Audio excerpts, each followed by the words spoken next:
Praise God po. Salamat sa Lord. Good morning everyone.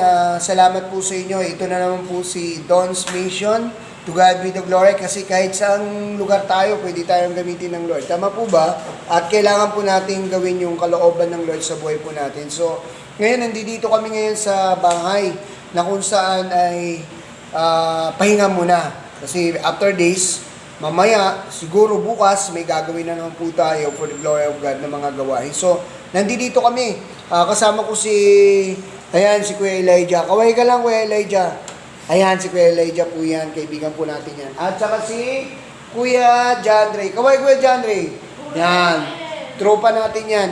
So, praise God kasi nakita po namin tong batang ito. Ang pangalan po niya ay si Kuya James. At natulog po siya dyan sa may labas. So, kawawa naman. Pinakain po namin, binigyan po namin ng pagkain. At pagkatapos nito, James, saan ka uli pupunta? Mga ngalakal. So, kinikita po ni Kuya James sa pangangalakal ay 70 pesos lang. Tapos pambili pa ng bigas para makakain yung mga kapatid mo. Grabe, no? 12 years old ka na. Tama po ba ako? So, ang grade mo lang, James, ay grade 1 po. So, grade 1 lang po si parang James po natin. But alam ko na may gagamitin ng Lord para sa batang ito. So, tulungan nyo ako, tulungan nyo kami na manalangin para sa mga katulad nilang mga bata na nasa lansangan o broken family. So, people of God, servant of God, nandiyan po kayo para makatulong sa panalangin. Okay po ba yon? So, ngayon po, tulungan niyo po kami na manalangin. Pagpipray po namin si Kuya James. Kuya James, ano ba yung gusto mong gawin sa buhay mo? Gusto mo bang maging maayos yung buhay mo? Gusto mo bang makapagtapos ng pag-aaral? Gusto mo bang mabago yung buhay mo?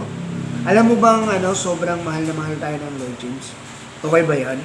So, merong tao na nagbigay ng buhay niya para sa atin. Walang iba kundi si Jesus. Tama? Si Jesus, di ba? So, ngayon, magpipray po tayo. Pag-pray po natin si Kuya James. Okay lang, James, pag-pray kita. Pray tayo. Ayan. Dakilang Diyos, salamat po muli sa umagang ito na patuloy niyo pong binigay sa amin, lalo na po kay Kuya James. Salamat, Panginoon, dahil ikaw po ang nag-guide sa buhay po namin. So, salamat, Lord God, dahil ikaw po ang victorious, Panginoon, lagi sa amin, Panginoon. Sabi mo nga, Panginoon, si John, you are the way, the truth, and the life. Kayo po yung daan, kayo po yung katotohanan, at kayo po ang buhay sa buhay po ng bawat isa po sa amin. Dalangin ko sa umagang ito, pangunahan niyo po kami sa aming fellowship, ni Kuya James, ni Kuya Jandre, ni Kuya Elijah. Salamat, Lord God, dahil ikaw po, Panginoon ng Diyos, na nakakaalam higit ng mga pangangailangan ng mga katulad po nila, Kuya James, Panginoon.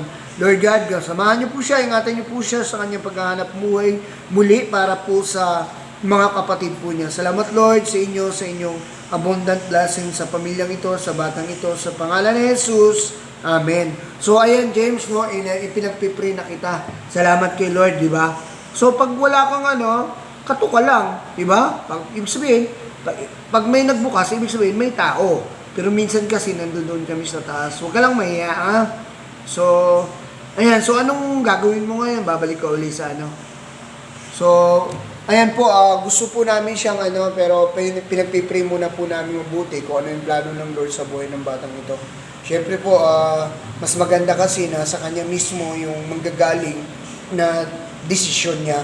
So kami naman nandito lang para umalalay, tumulong din po sa kanya. So yung mga katulad nito mga batang kagaya niya ay dapat po talagang maabot sila, matulungan sila. So praise God po, salamat po sa inyo at alam ko na sasamahan nyo kami ni Kuya James para mag-pray. Di ba, James?